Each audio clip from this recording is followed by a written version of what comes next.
On this Wednesday, October 14th, for Tano TV, K-Rim Radio News, and Global Trails Media, I'm Randy Roberson. Voters here in Rim Country and across Arizona will decide whether the state joins nearly a dozen others across the nation that have legalized recreational marijuana when they head to the polls on November 3rd.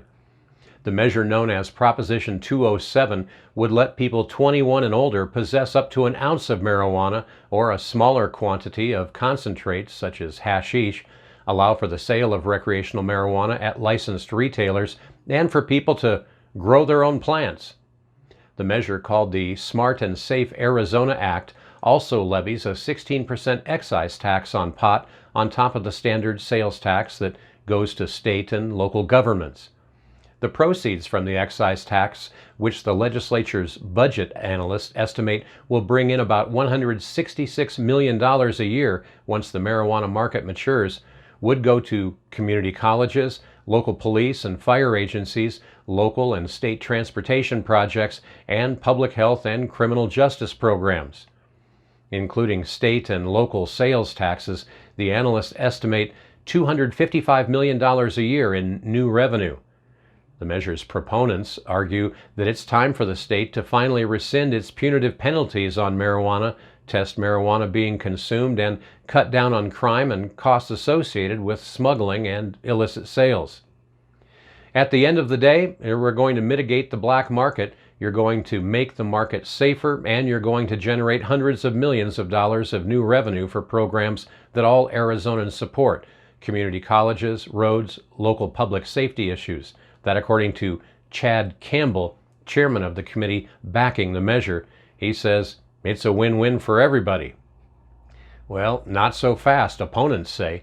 They argue the measure, which is backed by the legal marijuana industry, would lock in a new class of businesses that has first dibs at a bonanza of new sales.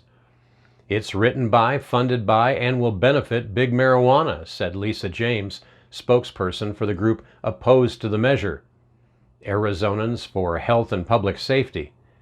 And she says it's not about decriminalization or legalization, it's about money. James argues that existing medical marijuana dispensaries are first in line for licenses, although there are some set aside for groups without licenses. Well, in other news, the Gila County Fair, canceled due to COVID-19, was greatly missed this year in southern Gila County.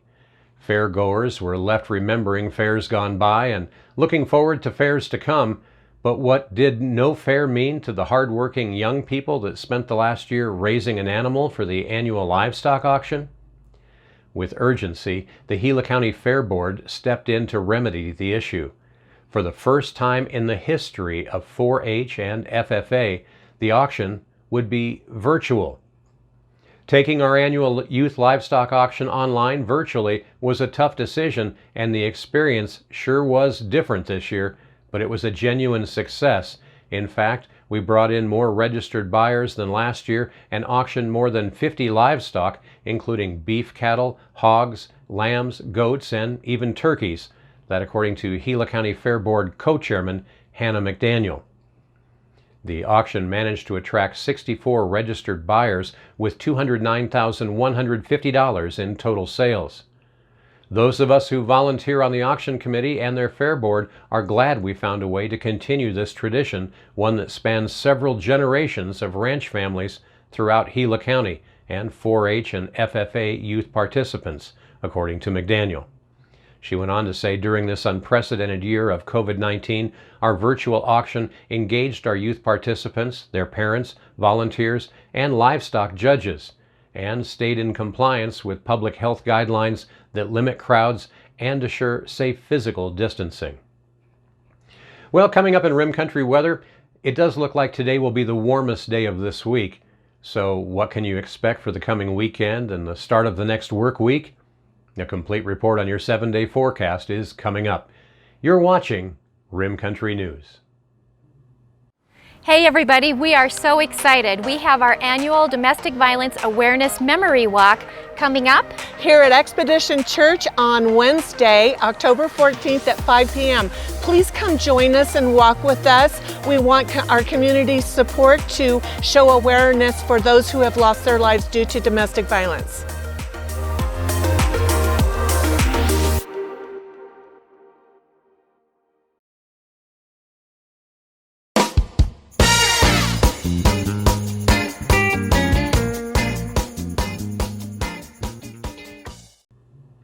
Well, taking a look at your Rim Country weather forecast, you can expect the warmest temperatures of the week for today.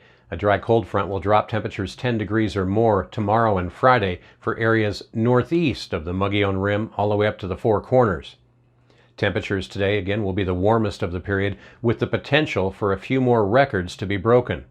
In fact, if the Flagstaff area reaches 80 degrees today, that will be the latest that they've hit 80 on record, the previous being October 11th in 1950 and 1965. Well, that's not good news. The good news, however, is that we are going to see temperatures cool down a few precious degrees into the weekend. On Thursday, what they call a dry backdoor cold front will cool areas northeast of the rim back down to near seasonal norms. The lower valleys and basins, however, remain toasty and well above normal by 10 to 15 degrees. And it looks like we'll keep those above average temperatures well into the next week with no rain in the forecast. Daytime highs in Payson today should be right around 88 degrees, with those highs cooling about 5 degrees by late in the weekend. Overnight lows in Payson are expected to remain in the low 50s. Up on top of the rim, they're expecting a high today near 78 degrees with an overnight low in the low 40s. And our neighbors to the south in Tonto Basin still staying out of triple digits, but not by much. The high down there today is expected to be around 98 degrees by Sunday. Under sunny and breezy conditions, those highs should drop about 6 degrees. And that's what's happening around Rim Country. For K-Rim Radio News, for Tonto TV, and for Global Trails Media, I'm Randy Roberson.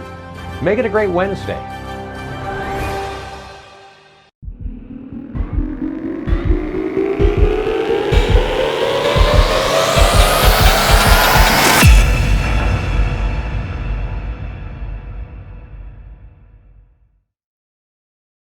If you're talking, they will hear you. We all want our kids to grow up safe and healthy, so we show them how.